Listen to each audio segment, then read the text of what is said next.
Anchor person Mansoor Ali Khan साहब ने भी हमें ज्वाइन किया। मंसूर साहब, बहुत शुक्रिया आपका।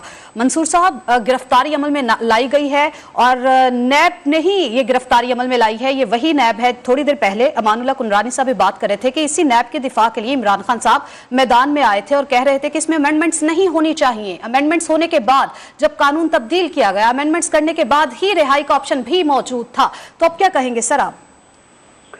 देखिए, इस सारी चीज को देखने के दो एंगल हैं। एक तो जाहिर बात है, इमरान खान साहब के माजी के बयान नैब के हवाले से हमेशा वो यही कहते रहे कि जनाब नैब एक आज़ाद और खुद मुख्तार इदारा है और अगर नैब कोई कार्रवाई कर रहा है तो कौन होते हैं सियासतदान कि ये किसी को उस कार्रवाई से रोकें। और खुद माजी के अंदर लोगों के AC उतारने की बातें हैं, मैं नैब के अंदर ये कर दूंगा वो कर दूंगा। ख्वाजा आसिफ साहब की एक स्टोरी जो है वो बड़ी दर्दनाक स्टोरी है।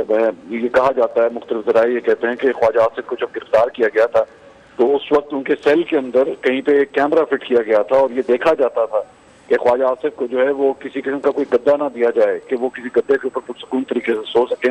उनको जमीन पे फर्श के ऊपर जो है वो सोना जो है वो नसीब हुआ। और कई लोग, कई ऐसे ओहदेदारों के बारे में बातें आती थी कि वो देखा करते थे ये मनाजिर, ताकि उनको जो है ना एक तस्कीन मिलती थी इन सारी चीजों से। और फिर जिस तरह लोगों को गिरफ्तार किया जाता रहा, शाहिद खान अब्बासी साहब को मोटरवे से गिरफ्तार किया गया, राना सनाउल्लाह को किस तरह गिरफ्तार किया गया, ख्वाजा आसिफ साहब को किस तरह गिरफ्तार किया गया।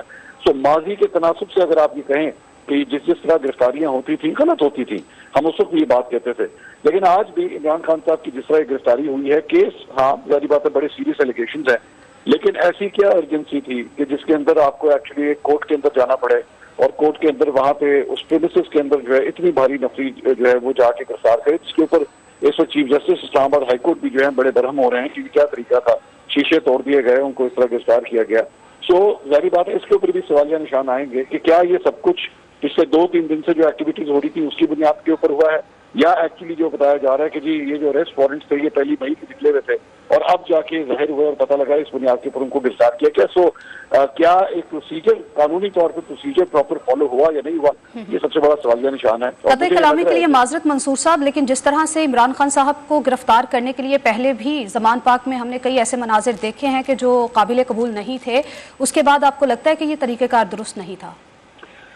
एक गैर कानूनी हरकत को एक दूसरी गैर कानूनी हरकत से जस्टिफाई नहीं किया जा सकता। अगर पुलिस इमरान खान साहब के घर पे उन्हें गिरफ्तार करने के लिए जाती और वो उसको रेजिस्ट करते तो वो गैर कानूनी होता। लेकिन चूंकि अगर एक शख्स ने गैर कानूनी हरकत की है तो तब भी उसको आपको गिरफ्तार कानूनी तरीके से ही करना पड़ेगा।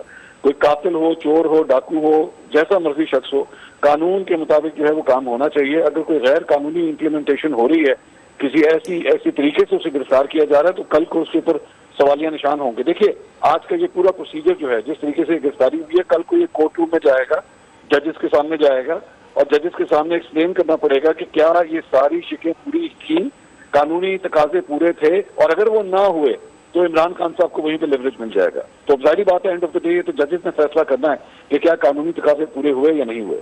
तो सर, तरीकेकार के ऊपर अगर बात की जाए तो जिस तरह से अमानुल्लाह कुंडरानी साहब कह रहे हैं, कुछ ऐसे सियासतदान हैं जिनकी माजी में गिरफ्तारी अमल में लाई गई है, किसी को हॉस्पिटल से गिरफ्तार किया गया है, किसी को कहीं और जगह से गिरफ्तार किया गया है, सर उसको कंपेयर करें तो फिर भी आप यही कहेंगे?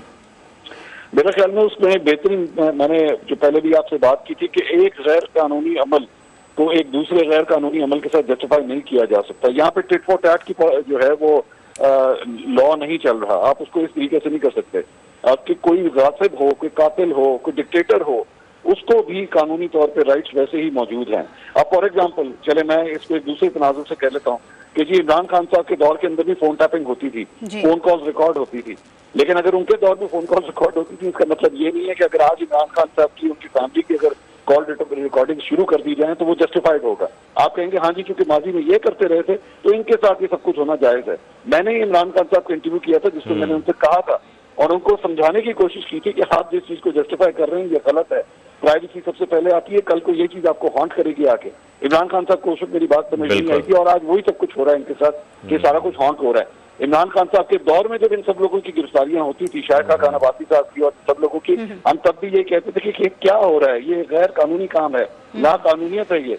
कल को इमरान खान साहब को यही सारी चीजें तकलीफ देंगी, आज दे रही हैं, लेकिन जो चीज कल गलत थी वो आज भी गलत है। बिल्कुल मंसूर साहब, जो चीज कल गलत थी वो आज भी गलत है, कानूनी तकाजे पूरे होने चाहिए। इस वक्त हमें माहिर कानून अमानुल्लाह खनानी साहब ने भी ज्वाइन किया है। अमानुल्लाह साहब बहुत शुक्रिया। अमानुल्लाह साहब, अगर हम माजी में देखें तो नैब की कई गिरफ्तारियां अमल में लाई गई हैं और नैब ने कई लोगों को गिरफ्तार भी किया, उसके बाद केस चलना शुरू होता है, शवाहिद पेश किए जाते हैं। मैं जानना चाह रहा हूं कि प्रोसीजर क्या होगा आज की इस गिरफ्तारी के बाद, कितना वक्त लिया जाएगा नैब की जानिब से इस पूरे मामले को कंप्लीट करने में? क्या इसकी कोई हद होती है 30 दिन की भी? देखे जी, वो कहते हैं ना, किसी दे मरण में खुश नहीं हो, ये किसी सजना भी मरना है। जहाँ तक गिरफ्तारी की बात है वो तो एक कानूनी अमल के तहत हुआ है, मगर जिस तरह मीडिया हाइप और मीडिया में इसका कवरेज मिल रहा है, बदकिस्मती से अगर इसका पस मंजर देखें, हमारे मुल्क की तारीख देखें, वो भयानक है। मोहतरमा फातिमा जना को बिस्तर के अंदर शहीद कर दिया गया। लियाकत अली खान, मोहतरमा बेनजीर भुट्टो, हुसैन शेहरवर्दी, तीनों वज़ीर आज़म थे, उनको बीच चौराहे में गोली मार दी गई। जुल्फ़िकार अली भुट्टो को अदालत ने गैर कानूनी गैर आईनी फांसी दी। 7 में से 4 जजों ने कह दिया हमने जबर के तहत फांसी दी। ये 3 मरतबा वज़ीर आज़म को घसीट कर जो है वज़ीर आज़म हाउस से निकाल कर बाहर निकाला गया। उसको 10 साल जलावतन रखा गया। आज भी वो जलावतनी गुजारा किसी तरीके से।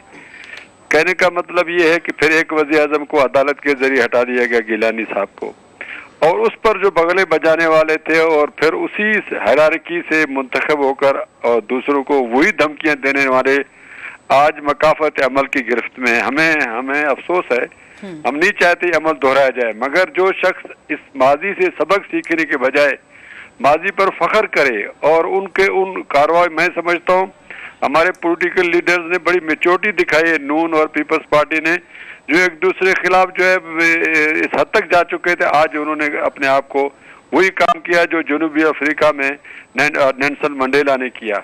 ये अपना मुफ्ती महमूद साहब ने भुट्टो खिलाफ तहरीक चलाई थी, पर इसके बावजूद मुफ्ती महमूद का बेटा जो है भुट्टो के साथ बैठा है, उस खानदान के साथ बैठा है। तो अगर जब तक इस मुल्क में मेच्योरिटी नहीं आएगी तो अब इसको नेब गिरफ्तार कर रहा है। नेब ने तो इससे पहले ही बड़ी गिरफ्तारी की, खातून मरियम सफ्तर या मरियम नवाज शरीफ साहबा को गिरफ्तार किया, जरदारी साहब के बहन को गिरफ्तार किया, खवातीन की गिरफ्तारी, ईद की दूर में गिरफ्तारी, ये नेब की कार्रवाई रही है। हम इसको अप्रिशिएट नहीं करते। मैं तो कहता हूँ नाइब जो है एक ड्रैकुलियन लॉ है, मगर इस ड्रैकुलियन लॉ को आज इमरान खान खुद दिफा कर रहा है सुप्रीम कोर्ट के अंदर। वो कहते हैं इस लॉ को रहना चाहिए, आज उसी के मकाफत अमल में है। अगर आज उस वक्त ताउन करता सबके साथ 2/3 मेजॉरिटी से इसको खत्म ही कर देते या इस सिंपल मेजॉरिटी से खत्म कर देते, मगर आज जब उन्होंने उसके अंदर अमेंडमेंट्स किए, उसके अंदर भी इमरान खान साहब हायल है। उसका ख्याल था कि इसके शिकंजे में सिर्फ बाकी आएंगे, मैं नहीं आऊंगा। आज ये मकाफत अमल में इसलिए कहता हूँ, नवाज शरीफ साहब ने एंटी टेररिज्म कोड बनाए थे 1997 में, बदकिस्मती से वो खुद ही तैयारा केस में एंटी टेररिज्म कानून के तहत ट्रायल हुए। 99 में नवाज शरीफ साहब ने खुद ही 97 में नेब ऑर्डिनेंस बनाया था, उसके बाद वो खुद ही उसके शिकार हुए। तो आज इमरान खान जिसके लिए नेब का कानून एक सहीफा था, नौज़बिल्ला, आज उस सहीफे के अंदर खुद ही गिरफ्तार हो गए। तो जब तक हम माजी से सबक नहीं सीखेंगे, तौबा नहीं करेंगे, अपने आप को अवाम के फैसलों के सामने नहीं झुकेंगे, अगर आप इदारों के जरिए से आएंगे, उनके कंधों पर आएंगे, तो वो अपने कंधों से उतार कर इस तरह फेंकते भी हैं और उनको फेंकना आता भी है। यानी कि आपके मुताबिक इस गिरफ्तारी का कोई नतीजा नहीं निकलेगा? मैं कहता हूं कानून के मुताबिक जो कार्रवाई वो होगी, जो पहले भी यही होता रहा। इमरान खान साहब खुद इस नेब के कानून के बड़े चहीते हैं, वो खुद इस कानून का दिफा कर रहे हैं। आज इमरान खान साहब कह दे हम कल इसके खिलाफ जो है कार्रवाई करेंगे, तो शायद ये सारी हुकूमत तैयार हो जाए इस नेब को खत्म करने में, मगर उसकी राह में सबसे बड़ी रुकावट इमरान खान साहब खुद है। तो जिस नेब के कानून को वो सीने से लगाना चाहते हैं, law will take its own course, जो उसको पसंद है, जो लॉ जिसके लिए सुप्रीम कोर्ट में बाकायदा 1 साल से वो केस चल रहा है कि इस खत्म न किया जाए, तो उस लॉ में तो ये लिखा हुआ है 90 डेज का रिमांड है इसके अंदर, जो हर 15 दिन के बाद उसको रिवाइज किया जाएगा। उसके अंदर बेल का प्रोविजन अब रखा है, नए अमेंडमेंट में बेल का प्रोविजन है, मगर इमरान खान कहता है वो बेल का प्रोविजन नहीं होना चाहिए। अब इमरान खान से पूछा जाएगा आपका केस सही है, ये जो अमेंडेड है ये सही है, क्योंकि अमेंडमेंट में बेल की गुंजाइश है। अगर इमरान खान के अपने दावे अपने केस की सूरत में देखा जाए, वो ये कहता है कि इसके अंदर कोई अमेंडमेंट नहीं होना चाहिए। तो उस अमेंडमेंट की रोशनी में जो इमरान खान का केस है, फिर तो इसके जमानत भी नहीं है नेब लॉ में। और अभी तक यहाँ के 2.5 साल यहाँ लोग जेलों में रहे और नवाज शरीफ साहब जेल में रहे, सब लोग शहबाज शरीफ रहे, किस किस का मैं नाम लूं? तो अब ये तो वही अमल है, फिर वही दोहराया जाएगा। सिर्फ ये बात है कि तरीकेकार जो है वो दुरुस्त नहीं है। ठीक है, अदालत से तरीकेकार दुरुस्त नहीं है, मगर अस्पताल से तो जंगी कैदियों को भी नहीं उठाया जाता है। फरियाद टालपुर को अस्पताल से उठाया गया, तो अस्पताल तो ज्यादा सैंक्टिटी वाला है। जिस तरह से अमानुल्लाह साहब आपने जिस तरह से बात की और जिस तरह से आपने माजी का हवाला देते हुए जिन जिन को गिरफ्तार किया गया, किस किस तरह से गिरफ्तार किया गया, उसके ऊपर रोशनी डाली, और साथ ही साथ आपने जिस तरह से कहा है कि मकाफाते अमल है, तो इस केस का मंतकी अंजाम क्या होगा इसको देखना भी बाकी है।